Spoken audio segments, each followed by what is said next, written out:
Welcome to Riks Europe. My name is Peter Kleppe, and I'm very happy to have today as my guest Glen Hodgson, who's a Swedish international affairs specialist, to discuss the problems in the Swedish rental market. Thanks, Peter. Yeah, very happy to do so. Well, all across Europe, we have seen much higher housing prices, and of course, specifically for young people, this is a big issue. So it's not surprising that politicians want to do something against it. And politicians, being politicians, they don't seem to think everything through very well. And one of the more popular measures is strictly regulating renting out homes.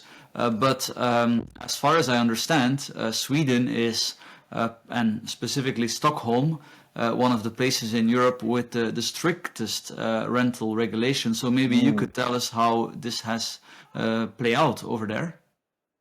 Yeah, absolutely, Peter. And of course, as always, the road to hell is paved with good intentions. And I think the good intentions to actually offer housing at a decent price for citizens, people who are living in Stockholm. But of course, now with the influx of individuals into the capital city, and of course the inflation crisis, we've got this very locked rent controls, which means you've got the reality of the situation is people waiting years, sometimes even decades on lists to have access to properties. So what happens? There's subletting, there's a second-hand market, and people with either specific links are involved in, but they're paying over the odds for these contracts. And also more and more cases we're seeing of landlords demanding money under the table.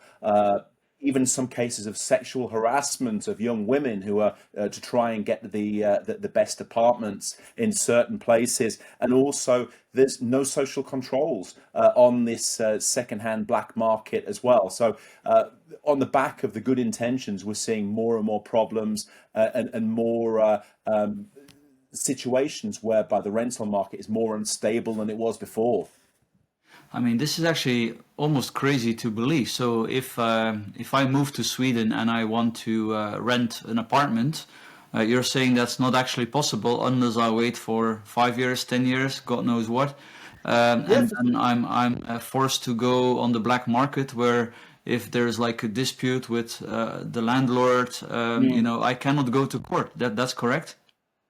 no, if you've got a black contract like that, you're waving away all your rights. And of course, this is the housing market. There, you can go to a private landlord and pay over the odds for this. You can also buy your apartment. One of the problems now, of course, with inflation and the very hot housing market in Stockholm, particularly, and now with the banks demanding 15-20% deposit, this is out of the reach of an increasing number of individuals. So the buying options taken out of there, the mixture is roughly 60-40 between private and social housing. It's making it very, very difficult for people to get into a Stockholm place. So what's happening? People are living in further and further out, living with parents if they are from Stockholm, and it's creating a real problem in terms of the housing market more generally.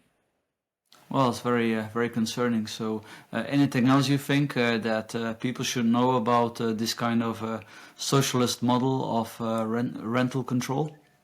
Yeah, I mean, on theory, the tripartite system with the tenants on one side, the property owners on the other side, and then the government seems like a very nice and cozy situation. But the reality is that it meets its limitations and it's not working as it's supposed to. So, one of the alarming things, though, Peter, is Sweden is often sort of held up as an example of the way that other countries and other cities should go in terms of regulating the housing market, but should really look twice, three times before taking this as the holy grail in terms of systems.